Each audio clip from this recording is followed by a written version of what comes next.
Então, bem-vindas e bem-vindos, todas e todos. Eu vou-me repetir um bocadinho, porque ontem já apresentei o Hod na conferência. E é com muita alegria que vos vejo aqui. Não conheço toda a gente, mas quase. E certo de que se o vosso interesse está na área, ou também tem interesse na área das ligações entre as psicoterapias e as artes, em particular as artes criativas e expressivas, temos aqui hoje um dos maiores especialistas no mundo, na atualidade, nestas duas áreas. Por um lado o psicodrama, por outro lado este guarda-chuva que se chamam CAT, como vocês vão ver ali, creative-expressive Therapies.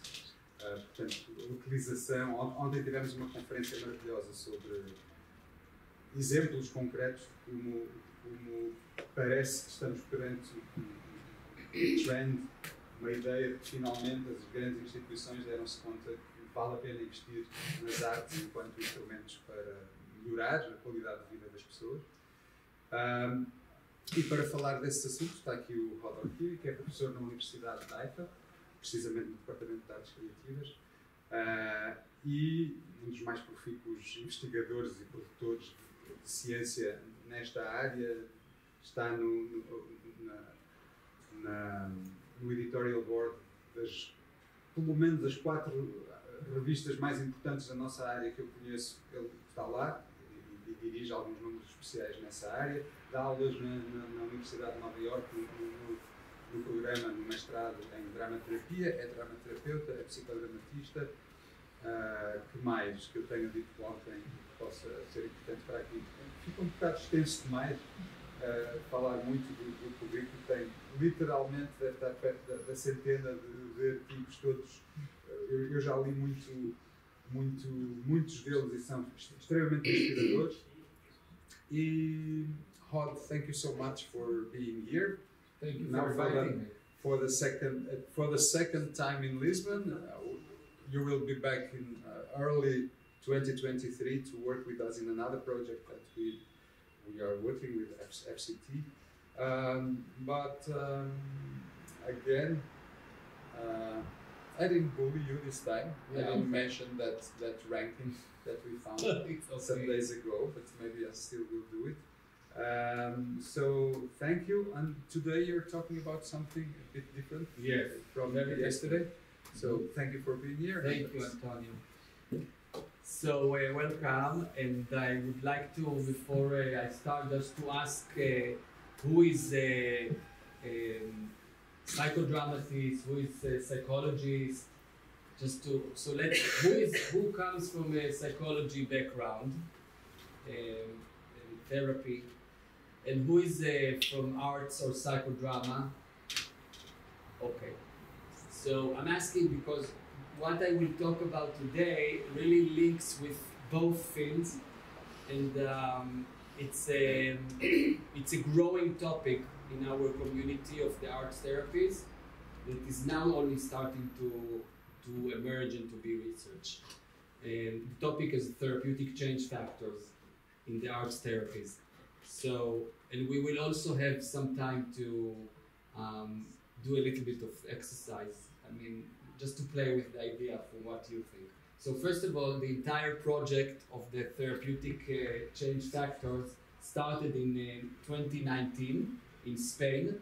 We had a conference there that is of the association that is called ECARTE, European Consortium. It started with an Erasmus project, European Consortium for Art Therapies Training Organization. So it's not individual membership, it's training of different arts therapies all over Europe, from Spain, from Austria, from Bulgaria, Romania, all over Europe, and Mediterranean countries as well, Turkey, for example.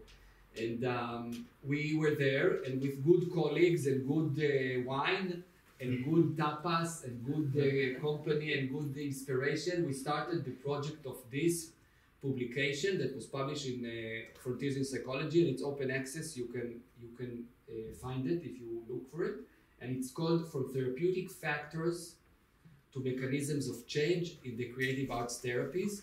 And we did a scoping review. Those people that you see here on the screen, they are really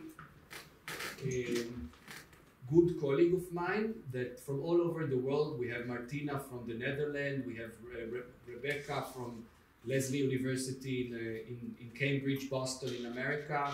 We have Nisha Sajnani from NYU, and other people also from, we have Rainbow from Hong Kong, because we wanted to really to be as broad as possible.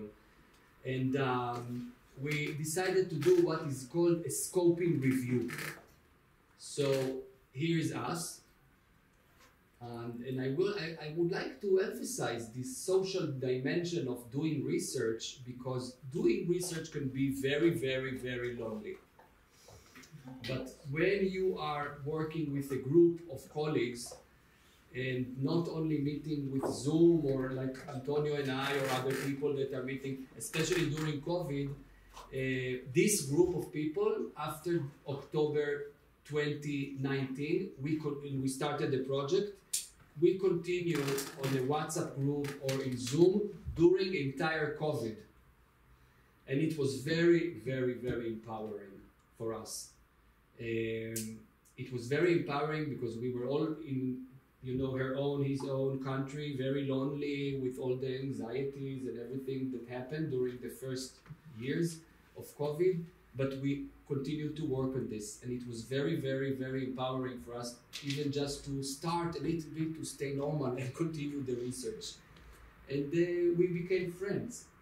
And you can see here the napkin, which is, you will do something similar today, just to play with the idea about how while we were drinking good Spanish wine and eating food, we started to play with the idea of the change factors. And remember this napkin, because we will come back to this. And yes, we went to see flamenco and it was wonderful.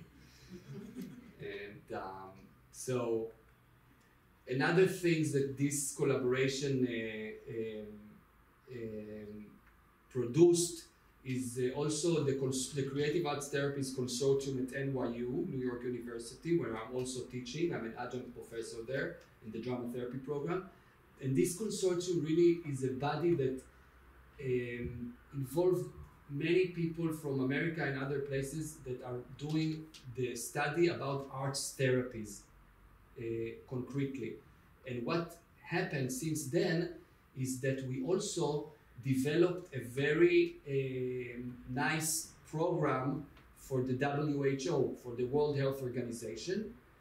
My lab, for example, at the University of Haifa, the Drama and Health Science Lab, is now in collaboration with the WHO. We are in the process of becoming what is called Collaborative Center, recognized by the WHO for the division of WHO that is called Arts and Health. Why is it important?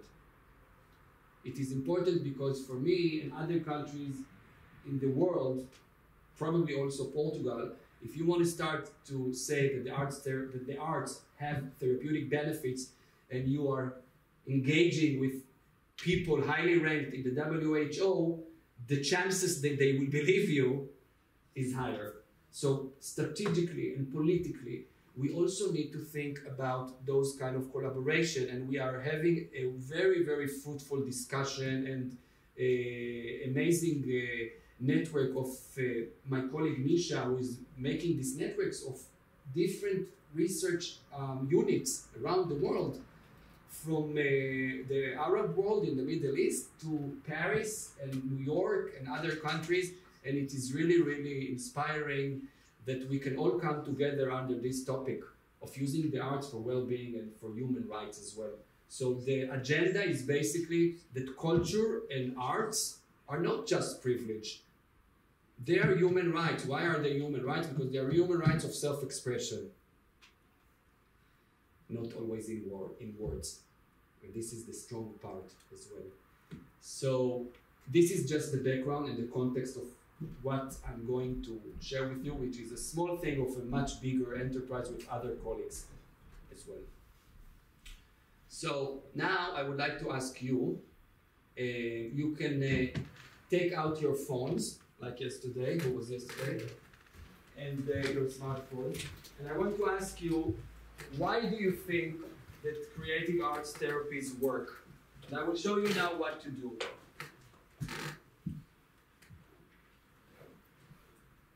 So here, 1 second.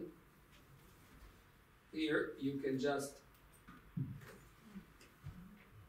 take the photo of this, or just write menti.com and then you put the code and just write whatever comes to your mind about why you think that the creative arts therapies work.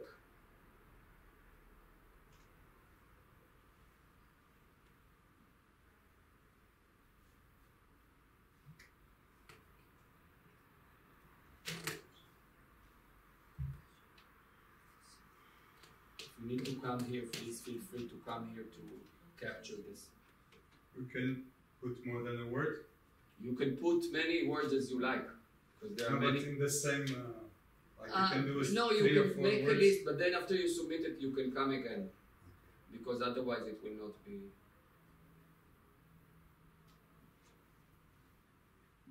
Okay, everyone has it? No. No. You need it? Yes. You still need it? The Okay. code, please. Here. It's just menti.com, you also get this.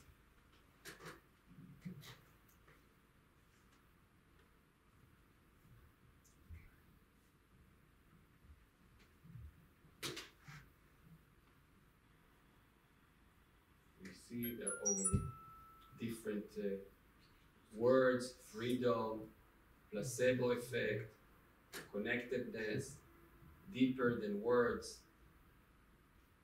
breaks defenses, great concretization, great.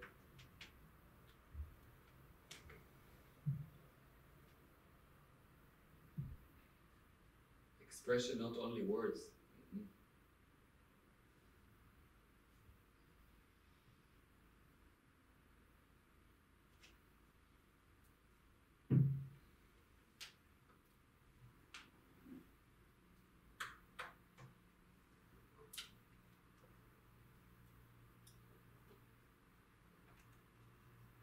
By the way, it's free. This software is free.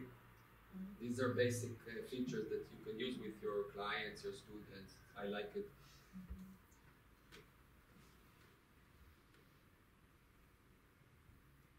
Okay, 9 people, 10 people from here now submitted. More people want to submit?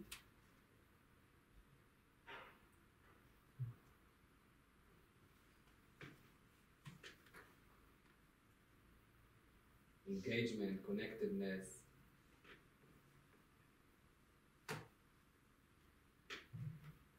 Creation. More democratic process. That's interesting. Okay, let's take 1 minute more and that's it.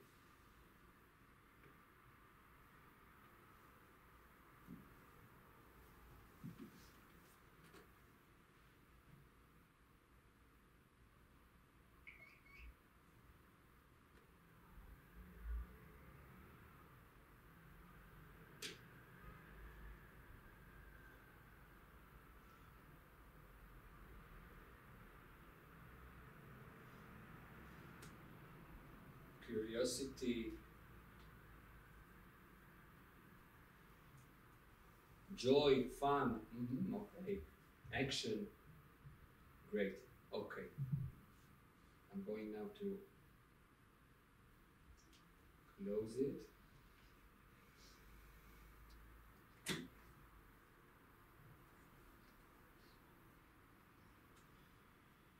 Okay, so now I would like you to think about all the words that you saw on the screen, and we are going to see how these words connect with what we found, because we found some of the words, so you were in the right direction. And this kind of study that it looks not only on the, it is called change process research.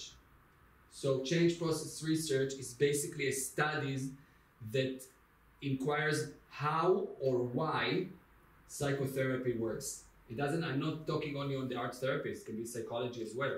So it doesn't ask if psychodrama works, yes or no, which is the usual outcome studies. It asks how or why psychotherapy works, and we want to understand what's happening inside the session or with the people who are engaged in the session, in the dynamics of the psychotherapy, and not only whether or not there is effect or a good outcome for depression, for anxiety, whatever. We want to know why. How did we get there? What helped the clients? So you may ask yourself, why are we interested in the CPR studies? So there are several reasons that the literature tells us why it's important to really investigate the change process and not only the outcome. So the first reason is to formulate what we call a theory of change. A theory of change is your own ideas of why or how this psychotherapy works. How does the change happen, right? And you can really start to build your own theory of change. Some psychotherapies, for example, CBT, cognitive behavioral therapy, already know, I'm talking about the second wave of CBT, for example, that some of the work that we do in CBT is to catch automatic negative thoughts, right? And if someone is ruminating on the thoughts, we find techniques in the protocol to reflect on those ruminations. Rumination is like when you have a negative thoughts that you cannot stop thinking about it. And one of the things that we do in CBT is that we try to capture those automatic thoughts that are not controllable, but they're also not adaptive. And here, what I'm talking about is that we know already in CBT studies, for example, that one of the ways that the therapy helps to reduce, for example, anxiety and depression is the work on these automatic thoughts, that these are like the mechanisms of why the depression happens. Because there's constant rumination of thoughts and unhopeful or hopelessness of thoughts. So this issue, just a demonstration or an illustration of what is a change process, a study or a theory of change. How can we change something during the process? So identify factors that explain the therapeutic change, improve the effectiveness. Why? Because if we know what are the factors that lead to change, we can emphasize them. And if we can give them more emphasis in the therapy, maybe we can also improve or accelerate the change in the outcomes. And finally, develop more effective training and supervision. For the same reason, if I know those factors, I can emphasize them in training of new psychologists, new arts therapies, and also in the supervision. So this entire idea of change process is very practical. It's not just theoretical, but it's both theoretical and practical. So what was the aim of our scoping review? The first aim was to clarify key concepts and definitions. And this is something that I will today spend a little time with you to clarify this key concept, because what we realized is that the literature is a mess. Many different scholars use similar terms for different things or different terms for the same thing. So it's very hard when you come to and you want to make a document for the policy, for government, for a systematic review and meta-analysis, even to find the studies, because everyone is using different terms. And some of the problems, for example, is that researchers, for example, from the field of medicine, use a different jargon, like, for example, active ingredients. When you're talking about a medicine for coronavirus, you talk about what is the active ingredient in the medicine, right? Or in the vaccination. This is not the terminology that is suitable to psychotherapy research.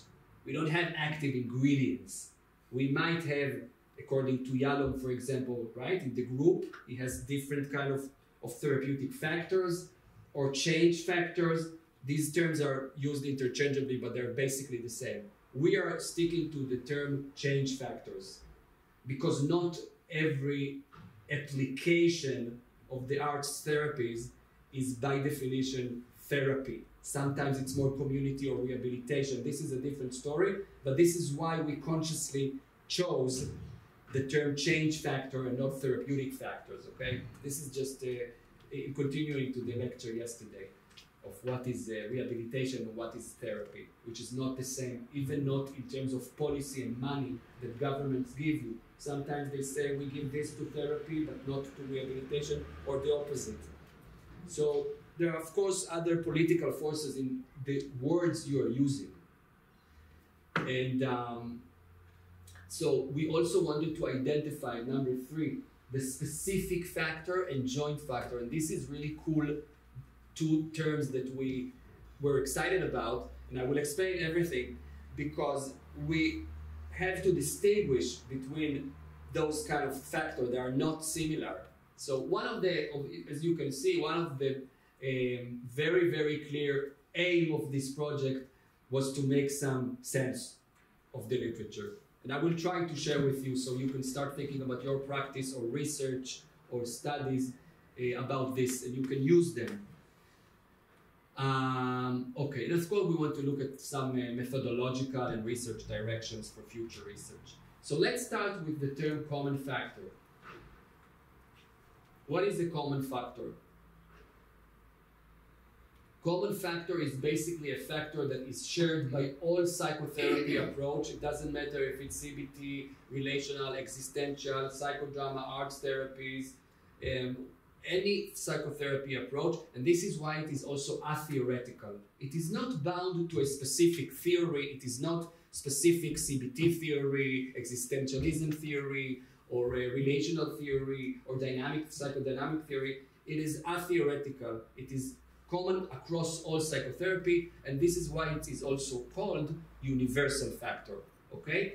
So if you talk about common factors in psychotherapy, there are 4 dimensions to common factors. One dimension is, of course, the therapist. The second dimension is the client. The third dimension is the interaction between the therapist and the client. And the fourth dimension is actually an external to the therapy itself, but it directly influences what's happening in the group. Now I will give you some examples. I created this table, and you can find it also in the paper, so don't feel pressure now to write everything. You can just be here. It's all in the paper, and I will send, Antonio has all the paper, and you can see everything there, okay?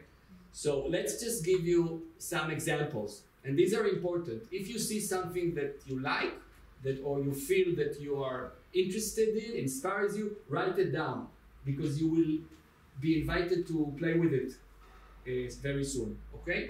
So let's start with the therapist. Of course, one of the most important features or traits of the therapist is the empathy, the positive regard, affirmation, congruence, respect, acceptance, feedback to the client. And in each approach, it might be done differently, but these are the common factors that are located in the therapist dimension. Then we move to the client.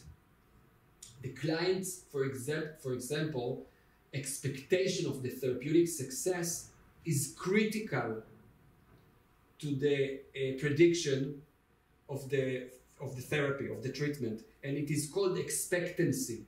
Why? Because if a client is coming with a priori with an attitude that it will help him, so this is also already some of the effect, because they believe they can make change. But if they come and they are not motivated, or they don't expect that it will help them, maybe they don't think it's credible enough, the treatment, maybe they think, oh, I don't know what is psychodrama, I go only to clinical psychologists, for example, right?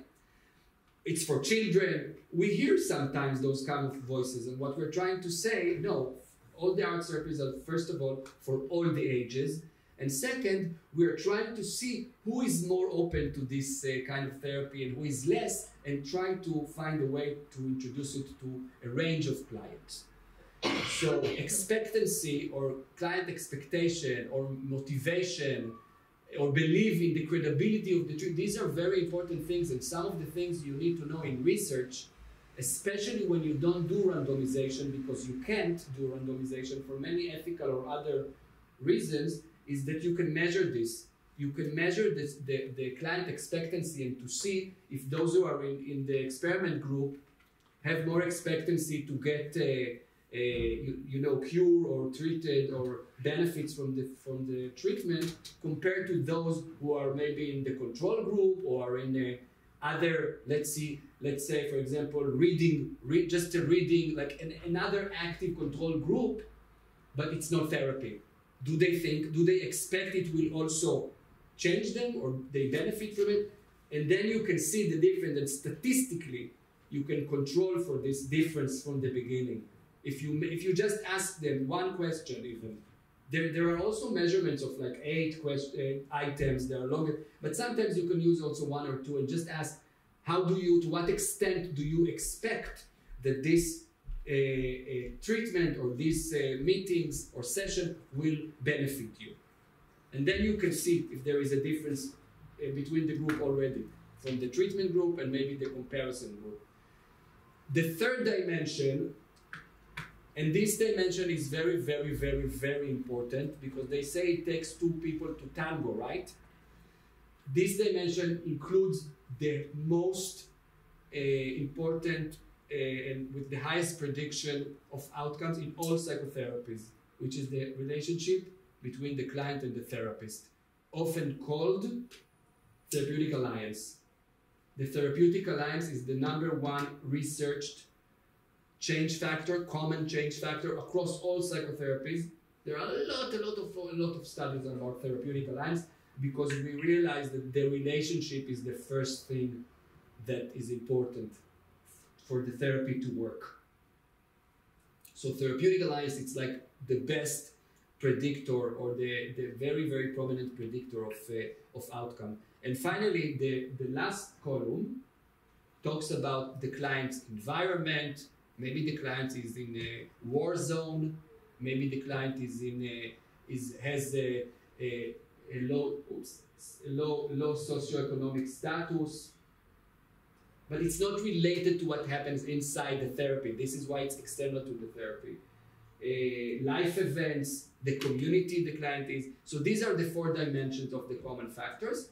And at the bottom you can see that we also list here Yalom's 11 therapeutic factors for group format, which means that on top of all of these common factors that you can choose from all of these to measure in your research, if you're doing a group work, and Antonio and I usually research drama or psychodrama, which is usually a group format by definition, right? You can also measure these. There are tools to measure it. And one of the things that I would like to emphasize is that there is a misconception that the only way to measure the process of therapy is through qualitative data. But it's a misconception. There are quite a lot of tools, of instruments, if they are observational instruments or self-report instrument or someone else report on each other to make what we call triangulation. Because if you say something about our relationship and I say something, let's say that you are the therapist. You report about our alliance and I report about our alliance, right? And then we also have a video of the sessions, and there is an observational report of the alliance, and there is an observational tool of the alliance. These 3 sources of information about our relationship make our decision of whether or not the quality of the relationship is good stronger. Because it's not only for one source, and it's not only from one method of measurement. It's not only self-report, there is also the observational coding, and there are different dimensions. I'm not going to get into it, but there is a tool of how we look on video of session and we code the relationship, the quality of the relationship. So it's very strong always in research to use different perspective on the same phenomena that you want to measure, but also different ways of measuring it. Not only self-report, also observation, for example. So now I'm going to move forward to what I think is the most exciting type of change factors, and it's called specific factors. So specific factors is a well specified factor that is theorized. This is where the theory of change comes to play. Is theorized by you as a arts therapist, psychodramatist, psychologist to produce the therapeutic benefits for the specific therapeutic approach like psychodrama. And I will give you here some examples that I came up with. One of them is what we call dramatic projection, that you project your inner experience into, it can be also, for example, the cards. We use a lot of cards, for example, but it usually relates to role play, because in drama, the art form is not the drawing or the sculpture or the music, right? Or if in bibliotherapy, the writing of the book or the story or the poem, it is the action itself. It's an embodied art form. We are the materials. The clients are the material of the art form, like in theater. So when we're talking about this, we're talking about projection, we're talking about the client's dramatic engagement.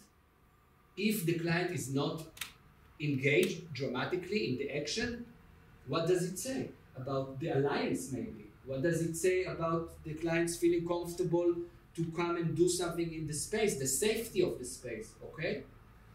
And what Moreno called action insight. So here you can see that we're not talking about insight just from talking. We are talking about an insight that comes out of the action. How do we measure it? I don't know yet. But we are working on developing, I did develop and published a paper, and it is already used about dramatic engagement. But we're now trying to develop other quantitative tools to measure other change factors quantitatively. So another term is called joint factors, and this term really refers to factors that are not specific to psychodrama or drama therapy. They are shared or joined by other arts therapies. So for example, playfulness, client's level of playfulness in the session, or the level of symbolic expression, or expression of non-verbal or aesthetic experience, these are all joint change factors that are shared by all arts therapies. They are not only for drama. And the way we are doing is that we are trying first to see what is unique to the specific art form and what is shared by others. And okay. And here I just want to stop and to say that it is very important to be able to understand that some of the factors that we saw in the scoping review and were defined as, they didn't use the term specific factor. We invented this kind of classification of joint factor and specific factor. But some of them have nothing to do with the art form itself. Like for example, self-regulation. Self-regulation can happen in many different kinds of psychotherapy approaches, emotion-focused therapy, CBT, many other kind of approaches. So if you're choosing the terminology that you use is crucial for the science, because sometimes it's not accurate and it's very difficult to start to unpack it, and people are often citing others and replicating something that is not really accurate.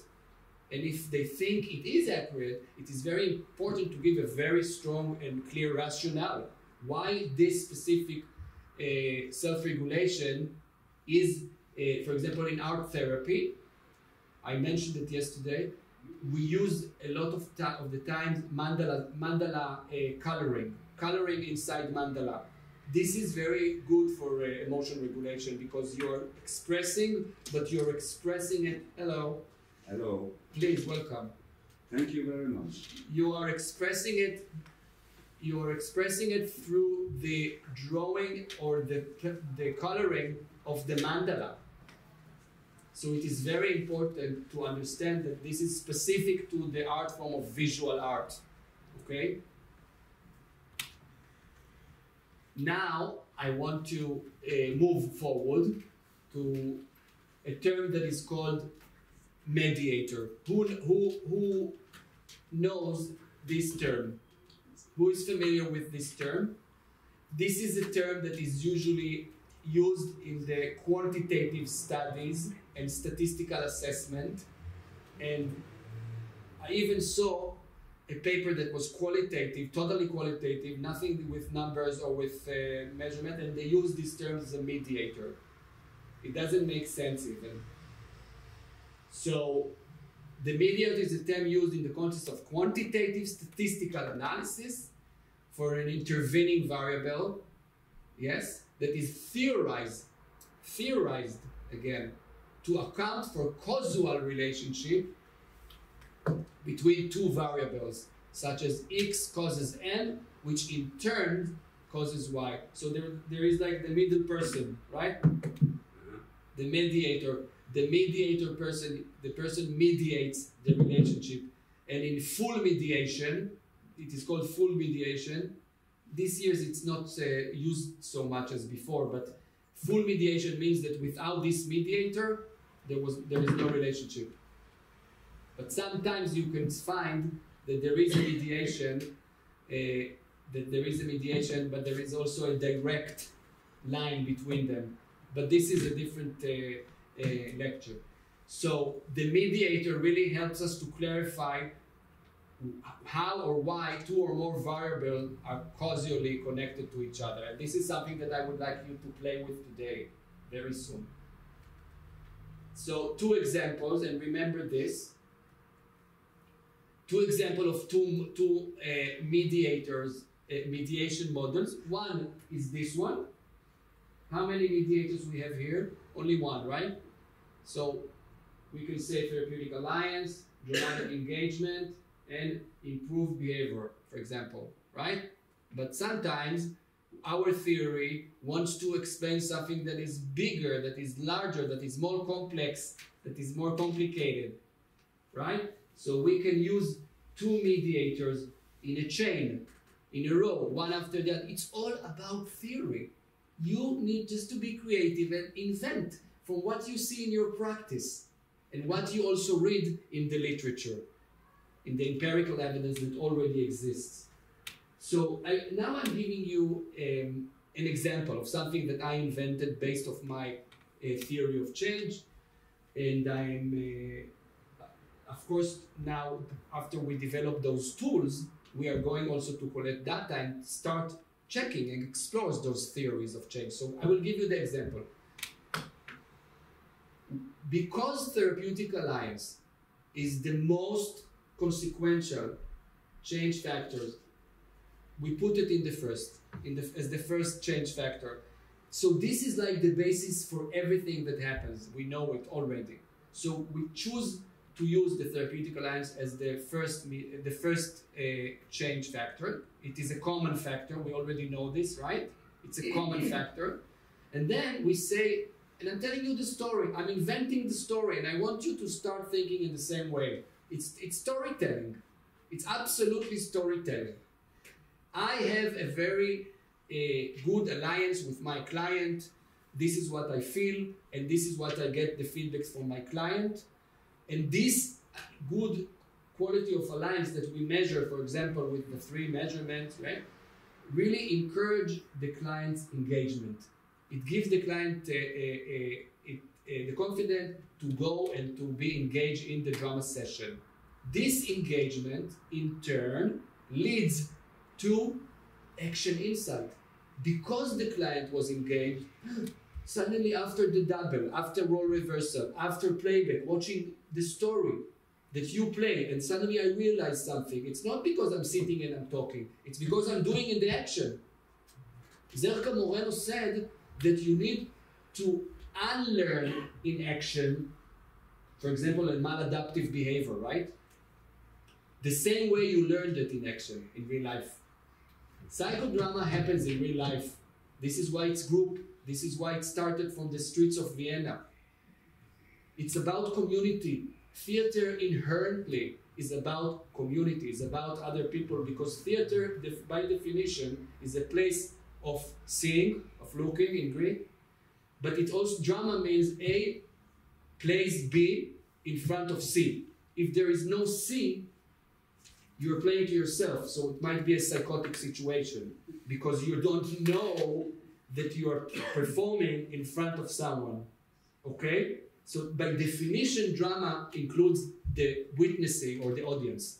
It is inherent to what is drama. And now we're going to move to the last and final definition that is called moderator. This is another statistical term that is used, but it is a little bit different. This term refers to a factor that it is external to the treatment. It is not part of the treatment itself. It is not something that we can say happens inside the treatment. And we can see that a moderator, even though the name talk about moderating, right? But it's misleading, because a moderator is a variable that can really, and I will give you an example in a second, that may strengthen the relationship between the variables or between the intervention and the outcome, for example, may weaken the relationship, the effect of the intervention on the outcome, may diminish it to totally, there's no effect, or even reverse the relationship. What does it mean? That suddenly we see, for example, let's take, for example, the example of gender. Okay, this is how it looks like. If X is the intervention, okay, and Y is the outcome, for example, this is psychodrama versus nothing, or psychodrama versus CBT, or psychodrama versus music therapy, and this is outcome, for example, anxiety, it might be that this relationship between the intervention and the outcome only is effective for women or for men. So gender here is a moderating variable. It moderates the relationship. It might be that the intervention is more effective, stronger. There's stronger effects for female than for men. So in this case, the moderator really strengthens the relationship. Or maybe it's not effective for men. So the moderator really weakened or totally eliminated the effect. So this is a moderator. And a moderator can also be the age group. Maybe the intervention is effective for children, but not for adults. Maybe the intervention is effective for an individual. This is the treatment format, but not for group. Or maybe only for group and not for individual. Okay? Or maybe the dose, which means basically how many times a week you go to therapy. Maybe the intervention is more effective when the dose is twice a week and not once a week, okay? So all of these are examples of moderators, and it takes a little bit of time to not get confused between mediators and moderators, but these are always factors that it's important to understand, because these factors have a lot of influence about policy. That when you're trying to write something for the government, for hospitals, and you want to say this treatment can be very effective or less effective to this client group, or in this way of delivery, the moderation is very important. Now, to complicate things even more, there can be a situation of mediated moderation. Moderated mediation, which basically means that the entire chain that we imagine and we want to check and to examine only is relevant for women, for example, or for men, or for group therapy, but not for individual. So the entire mediation can be moderated. And you may probably ask yourself, I don't know even how to do it. How do you actually do it? This is okay to leave it for a biostatistician to do it. And I really encourage everyone to collaborate, because I learned a lot from collaborating with people who are more, knowledgeable about statistics than I am. Nowadays, I finished my PhD 2011. Now we are more than 10 years from this, which means that there are always new approaches to do things more accurately, more precisely, right? So it's very important to continue to grow. You don't need to know exactly how to do it with the software. It's okay to go to Antonio or to go to someone who will tell you to who to go, or to go to consult, and to just to understand what it is. But conceptually, if you understood what I said now, conceptually, you understand mediation and moderation. Conceptually. And this is the first most important thing, because it's about theory. This is how we build theory of change. So, lastly, until what time we have, Antonio? Supposedly 12:30. Ah, okay, great. 12 now, right? Around. Yeah. So, lastly, what is the mechanism of change? Mechanism of change is basically a system. It's not one factor that is affecting or mediating the relationship. Mechanism of change is a term that is totally misused, and sometimes they see one factor and they say it's a mechanism. It depends how you really explain it. But when you talk about mechanism, you're really talking about a theory-driven chain or sequence of events or processes or mediating variables, one after the other, that explain in much greater detail than just saying that the alliance led to engagement, and engagement led to behavioral change in the outcome. No, it's more elaborated. Like I try to explain something in this mediation chain, and it really explains how or why the therapeutic change occurs. So when you're hearing the mechanism, it's usually a series of variables or a process that happens. It's a mechanism, it's a process. It's not one thing. So we had a very big search. You can see it was 7,681 studies that we found that had to do with the cat and change factors or mechanism of change in cats. And it was all from peer-reviewed journal, very highly ranked journals, both quantitative and qualitative study, because scoping review is the broadest review that you do, but it's still systematic. You still need to document. It's not a literature review. You're doing a very systematic search, but if you compare it to other kind of systematic review or meta-analysis, that they are more specific and more very well-defined. These are well-defined, but they are intended to be broad, because you want to map what is out there. Both quantitative and qualitative data-driven and systematic review and psychological outcomes. So we really focused on psychological outcomes and not other outcomes that sometimes you can find, I don't know, if someone got richer, or I don't know, other kind of outcomes that sometimes you see. And eventually we had 67 studies to see what are the change factors or mechanisms that we found. And you can see that in drama therapy and psychodrama together, there are 13 studies.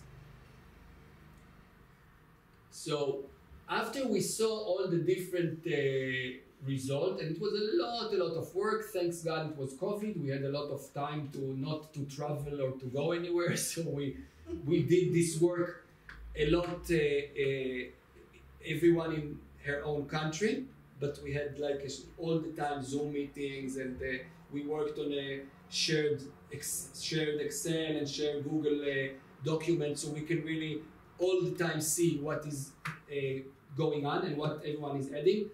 And eventually There were 19 different themes, if you may call it, that you can put the different change factor together.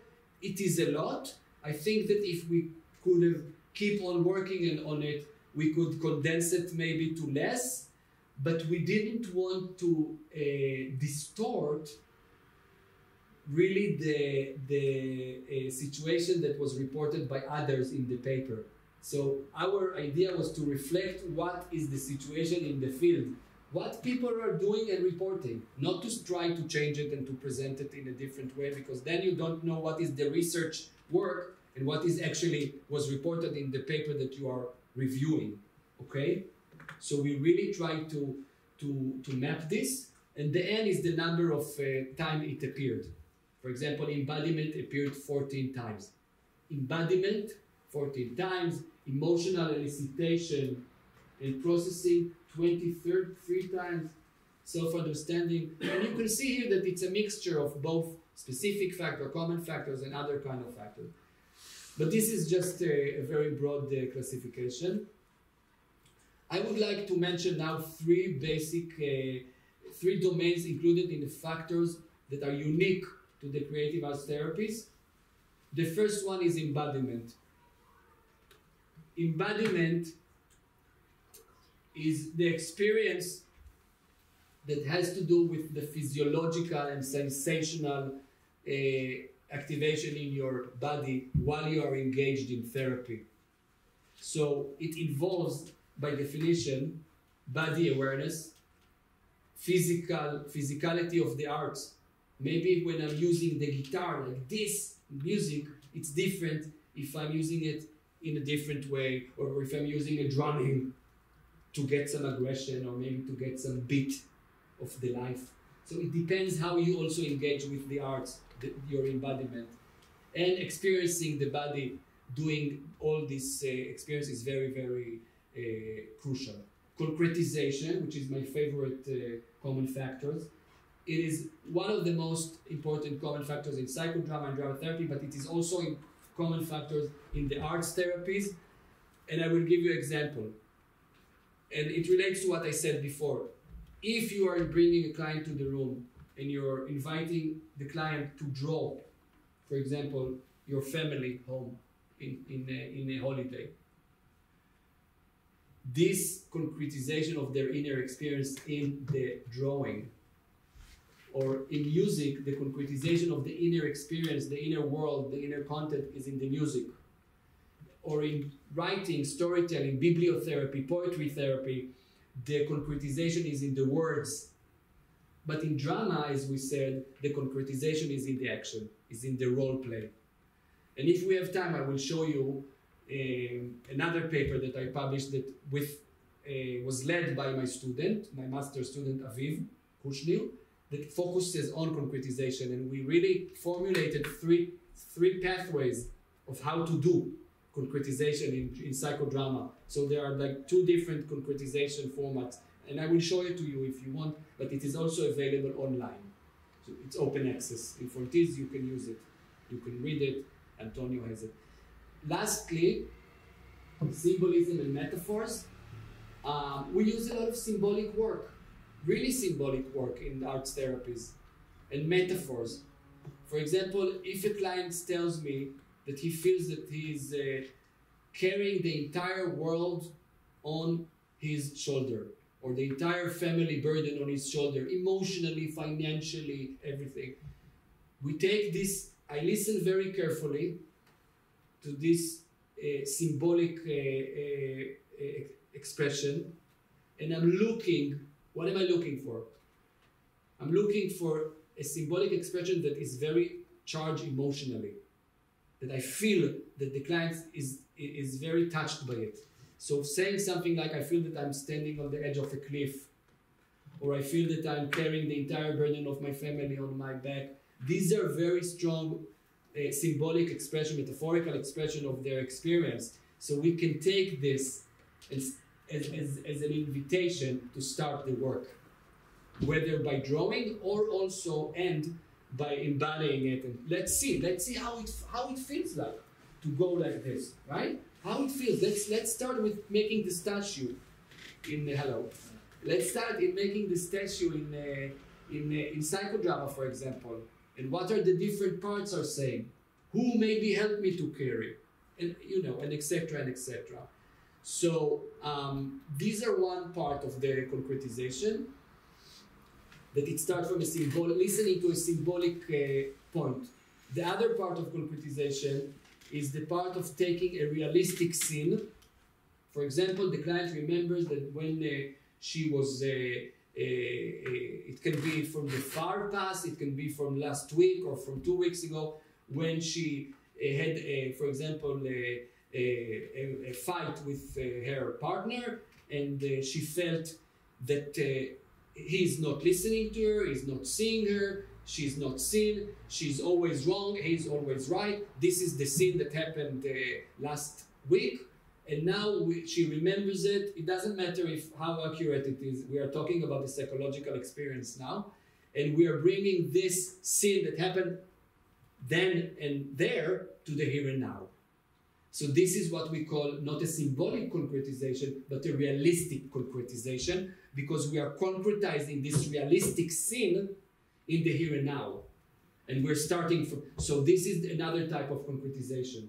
Concretization of an event or an experience that really happened in the current experience, but we're not talking about a metaphor or something that they say.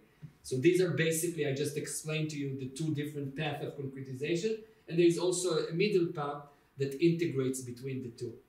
Because in my experience as a psychodramatist, the integration of both symbolic work and realistic work, this is where it becomes very, very deep. Because sometimes the symbolic work is so powerful because it's not everyday words, because it's words that are, from the unconscious maybe of the client.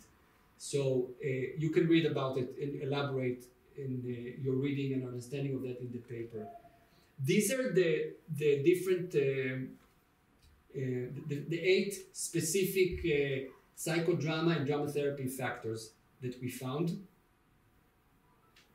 And you can see here that some of the factors are role reversal and doubling. Now, is it a factor or is it a technique of psychodrama? It's a question, right? Those of you who are trained in psychodrama or know psychodrama, role reversal and doubling are 2 techniques of psychodrama. Can we call them change factors? Or maybe it's part of the intervention. It's a question. I will tell you what I think. I think it's not right to say it's a change factor. I think you need to go deeper. I think this is the intervention of role reversal, and the change factor might be, for example, perspective taking. Because perspective taking, this is what role reversal is doing. It's putting the same client in the role of her partner, or the partner in the role of the client, to understand how she felt when he didn't see her, when she couldn't express what she wanted. So this is the intervention, but the change factor itself, the psychological change factor, is the perspective taking, or the empathy, or the expansion of role repertoire, for example, because these clients want to become more assertive in her relationship. So we are calling it not in a stigmatizing or pathologizing terms. We're talking about it as role. I want to expand the role, or to give more space and empower the role of the assertive me in this relationship, for example. Okay, we call it roles, and we play with these roles, and we see how now when you go to him and you say, listen, the way you speak to me, or he tells her, I feel that you are always not satisfied, and so everyone with their own perspective. These are the processes we need to start to unpack them, because if we don't do it systematically, everyone will think that the arts therapies are just a workshop that you come and it's not. Maybe it can be therapeutic, but it's not therapy. And there is a big difference between something that is therapeutic and something that is therapy. Therapeutic is a side effect, a desirable side effect, right? But it's not the main aim. It's not defined legally, ethically, professionally as therapy for profession. Okay, So now we're almost at the end of this. I'm not going to get into this concretization, but I just want to show you this, and I will leave it here. And I would like to give you. We have another 20 minutes, so we will do it now for 10 minutes, and when we can have a discussion about it. I would like to invite you to look at this.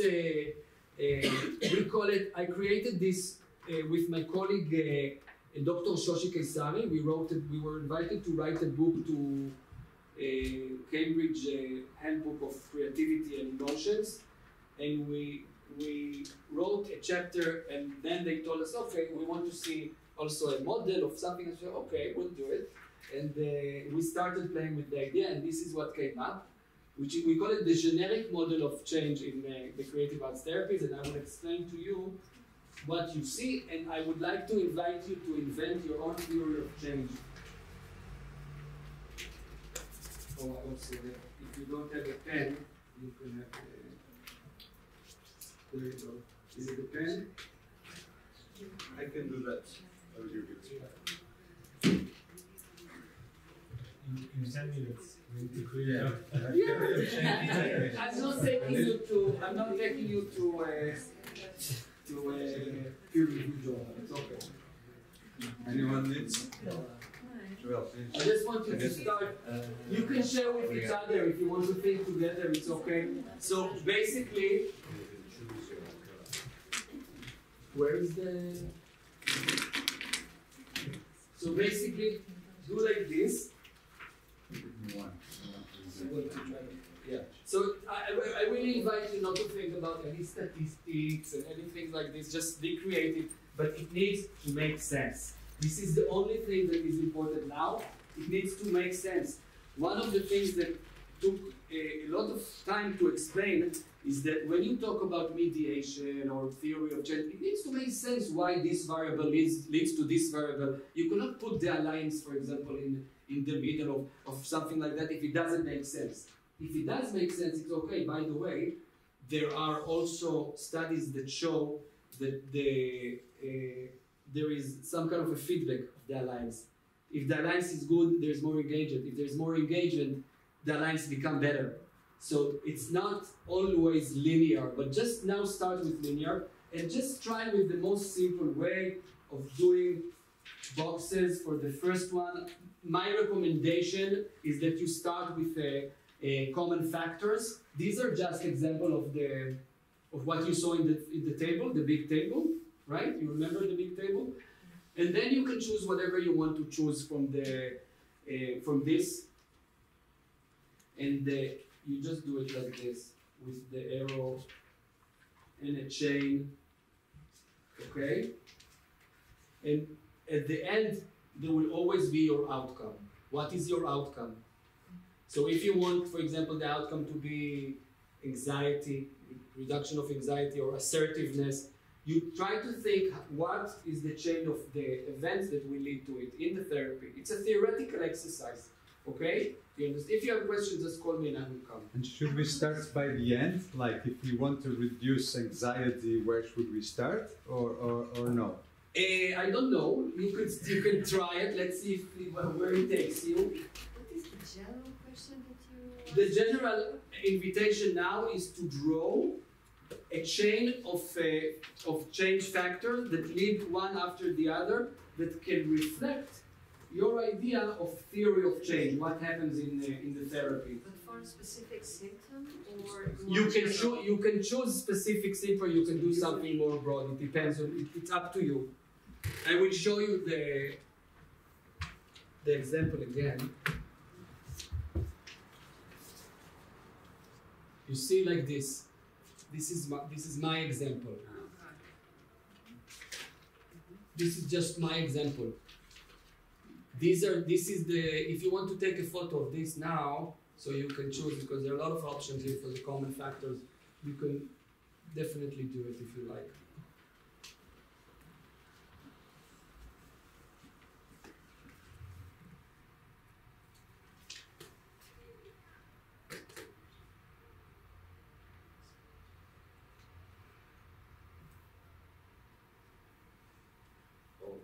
Yes. Please, could we see Last one. the photograph of the 19... Yeah. Here it is. Yes, thank you.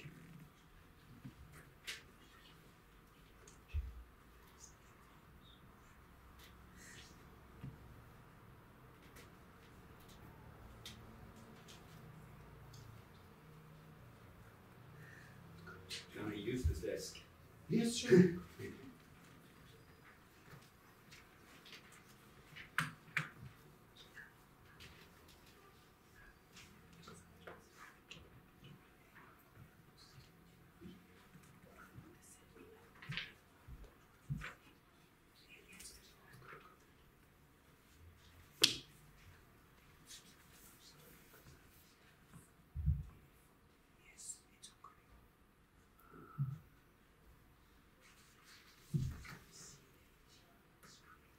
Arts therapies. Cats.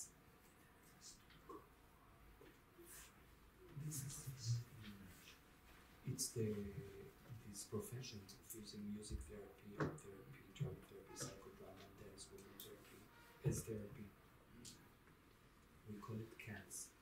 In some countries it's called only arts therapies. But in Israel and in America they call it cats. Creative arts therapies.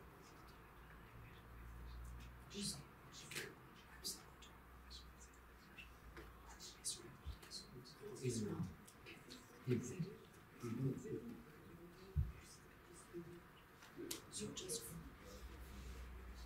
It's Haifa, in the north. But I live in Tel Aviv.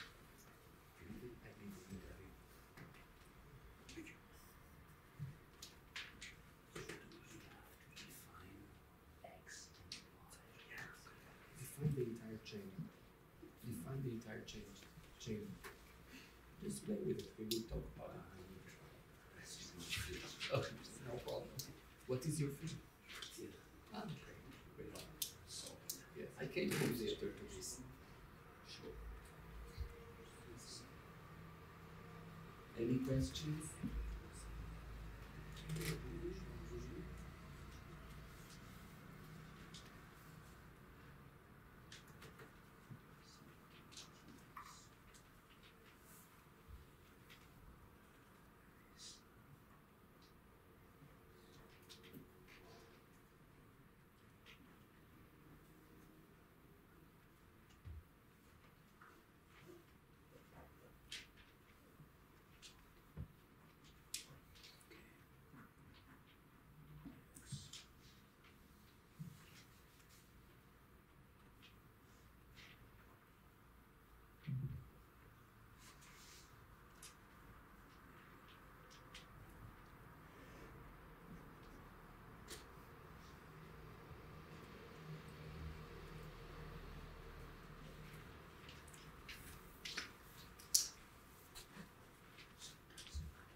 This is the moderation,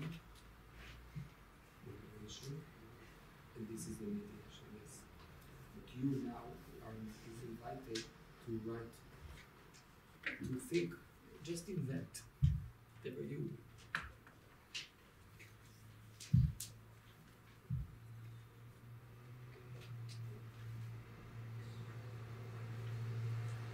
Let's take one more video. Discuss next week.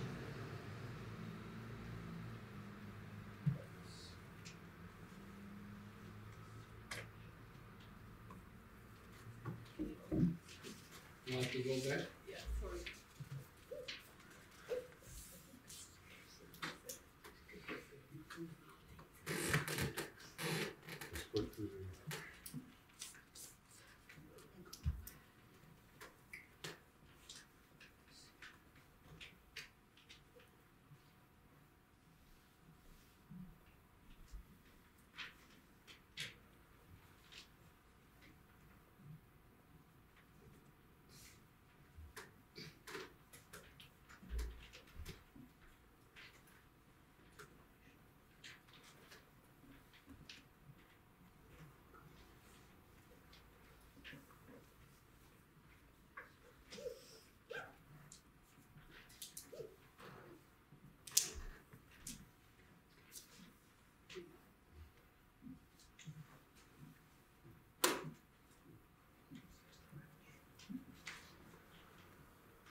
Okay.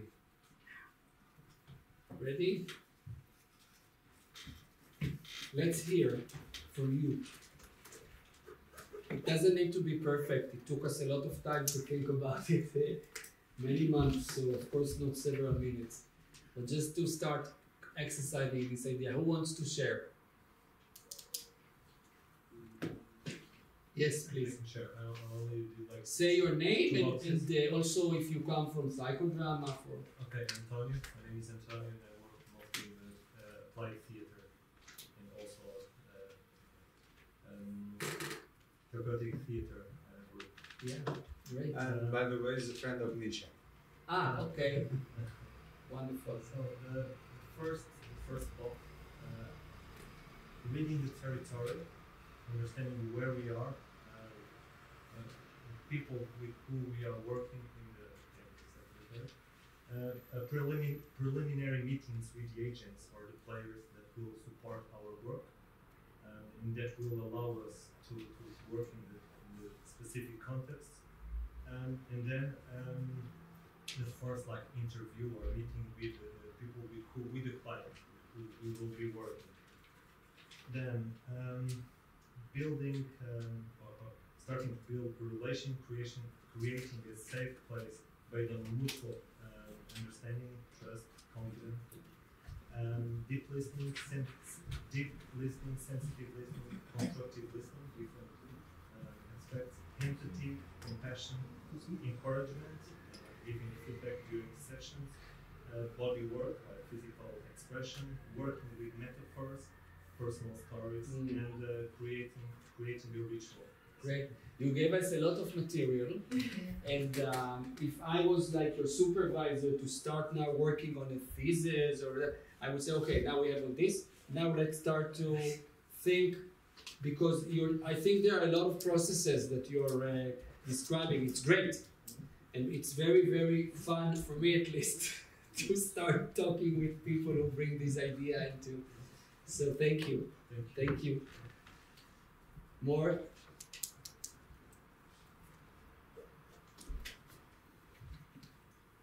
I can try and share this bit. Please. So I started by the outcome, as Antonio suggested, with subjective meaning experience from the model of eudaimonia, hedonia, that I really like, and I think it's connected to the emotion as an emotional and cognitive component.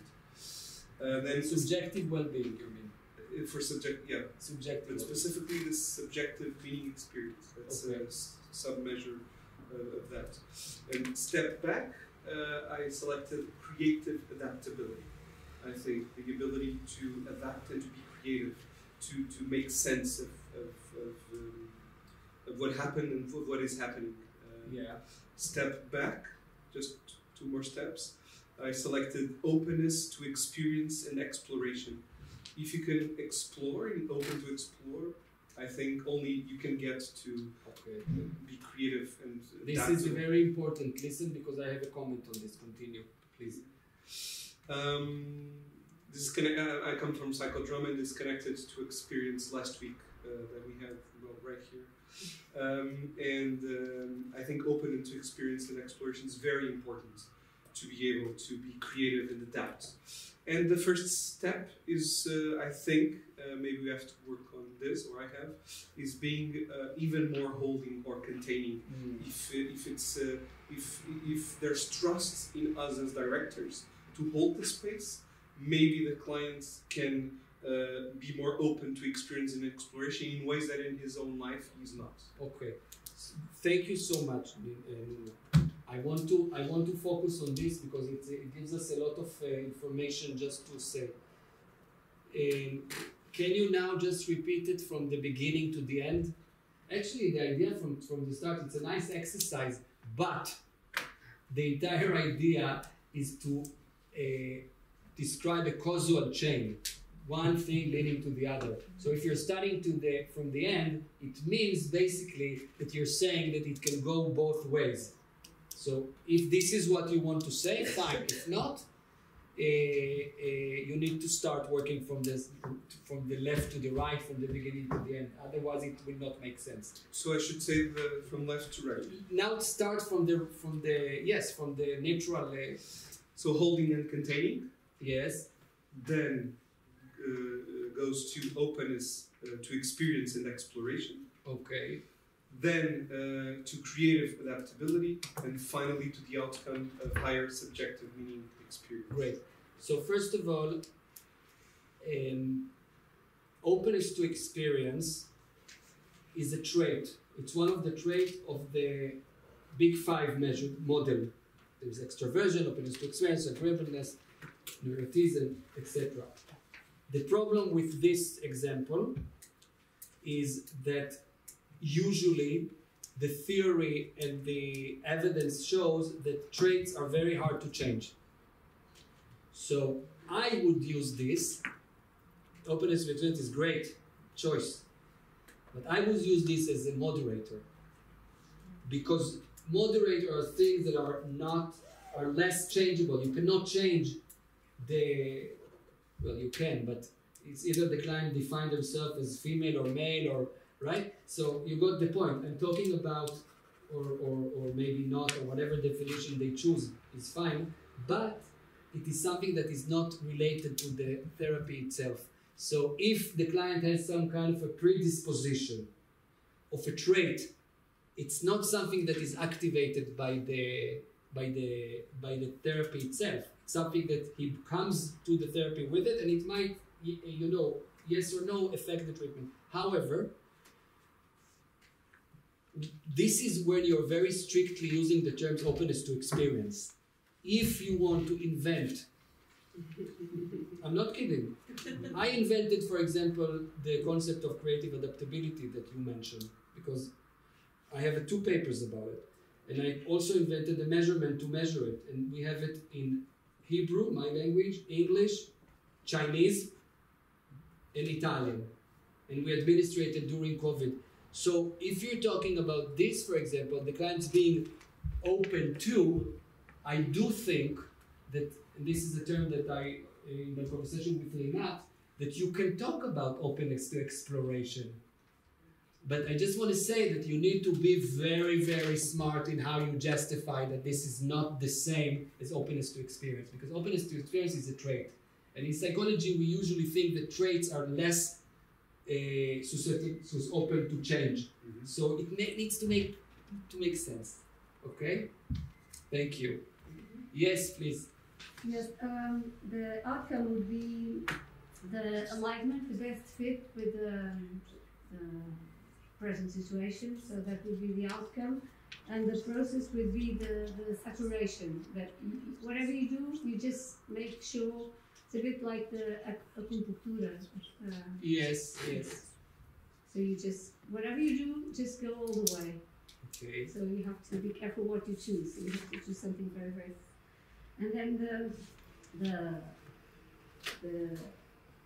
it's like metaphors. They are self-fulfilling prophecies, reaching to the converted, the locked-in effect, and the path dependency. And these 4 would be kind of mirrors or lights, focus lights that would help you to go forward or go backwards or whatever. Okay, great, thank you. Thank you. More before we need to finish? Mine is very different, so I'm really curious. Wonderful, go ahead. Well, my background is not art or art therapy or anything. I'm just a psychotherapist, conventional. So it's very straightforward. It's very broad. So I started with the problem and 2 boxes: the problem and the therapist's readiness to help the client, and then converge to the client motivation to change. Can you show us? Sometimes it's easy to see the This. this. Oh, I just wanted to come and see it. Just to understand it. Okay. So the problem, then the therapist's readiness to help, Okay. and then it converts to the client motivation to change, and then it opens again into the client's Hope and Positive Expectation, Therapeutic Alliance, and the Therapist Attitudes and Behaviors, and they all converge to the Therapeutic Alliance, which is in the same. Your what's your name? Claudia. Claudia built a very complex model. No, it's great. It's great to start with this. You can bring always as many ideas as you like. I have to tell you, one of the most enjoyable things is to do it with people, not to do it alone. One of the best ideas came to me when I was working with other people and I was collaborating. Okay? Okay. So, should I finish? yes, sure. Okay. So this all converges into the patient's experience, and then it opens again into emotional change, perspective change, and behavior change, and they all converge into the outcome. And I had a hard time choosing the outcome, and I ended up choosing, because I wanted just one box instead of a lot of them, and I chose interpersonal change, because in my experience is usually what leads people to therapy. They're feeling bad about relationships, themselves in the relationships, but at the end of the day, it's about being with others that has become somehow difficult. So this is the outcome. Well, thank you so much. And if we were developing it to a study, we would also try to crystallize exactly each path, because you have several paths that are parallel. So they do this and yes, like this. Yes. So we would work on this map. I know why Claudia is doing this. She works with hypnosis. She wants okay. Not anymore. Now it's more placebo. Placebo, yeah. Now placebo. Okay. So she wrote placebo there, I'm sure. Yes. That's where placebo was there. Placebo is one of the things that I spoke about in terms of expectancy. I just expect that it will help, because I think that someone is a good therapist, and I believe in the credibility. We call it credibility of the treatment. So I think it will help. Yeah. This is kind of the placebo. Thank you. So I think I have a very fast one. Yeah. Cohesion of the group. Okay. Will lead to more expression inside the group. It goes back with cohesion, of course. If everyone expresses more, it goes back. And then the more expression, in my model of change, leads to more fun. Experience more fun. Well, and then I was very poor at the outcome. I just put reduce anxiety. Okay. I was humble in the output, but okay. Anxiety is a big outcome. I know. So we can work with this. So this is my email. If you want to ask, connect. Let's see, we didn't go off. We didn't go on. This is the other paper about concretization with my student Aviv. This is the one who's doing the app I told you, the application. And looking forward, how do we use mechanism of change to inform practice? What is missing? Science. How do we develop our theories and methods? 3, education. How do we shape our training programs with this new information? And we're going to have more and more data about this. And thank you very much.